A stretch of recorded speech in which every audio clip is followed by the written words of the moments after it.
Hyderabad Attapur pillar number 61 వద్ద మొన్న సాయంత్రం యుద్ధ వాతావరణమే కనిపించింది. అయితే ఈ ఘటన దాదాపు హైదరాబాద్నే కంపించిందని చెప్పొచ్చు. బక్రీద్ రోజున గో బలి కోసమని ముస్లింలు అధిక సంఖ్యలో అంటే దాదాపు ఒక 26 నుంచి 32 వరకు ఉన్న ఒక గోవులను ఒక లారీలో తరలిస్తున్నారు.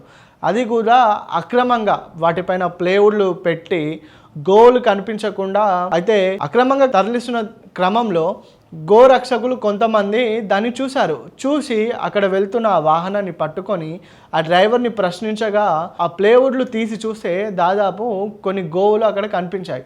ఈ కనిపించిన క్రమంలో కొంతమంది బీజేపీ నాయకులు కానీ గోరక్షకులు కానీ అక్కడ పెద్దగా ధర్నాకి దిగారు. అయితే గోవులను రక్షిద్దాం, గోమాతను రక్షిద్దాం అన్న నిదానాలతో అక్కడ ఒక యుద్ధాన్ని చేశారని చెప్పొచ్చు. అయితే ఇది విధంగా జరుగుతున్న క్రమంలో నాంపల్లి ఎమ్మెల్యే అయిన హుసేన్ అక్కడికి వచ్చి ఆ ఘటన స్థలాన్ని పరిశీలించి ఏదైతే మాకు బక్రీద్కి అవసరం ఉంది ఆ తీసుకునే క్రమంలోనే మీకు గోవులపైన ప్రేమ వచ్చిందా అని తిరిగి అక్కడ ఉన్న కొంతమంది బీజేపీ నాయకులను అదేవిధంగా గోరక్షకులను ప్రశ్నించగా వారి మధ్య ఈ మాటల యుద్ధం కొనసాగుతూ ఒకరిపై ఒకరు రాళ్ళు రువ్వుకునే అంతలా సాగిపోయింది. నాంపల్లి ఎమ్మెల్యే హుసేన్ తను మాట్లాడిన మాటలు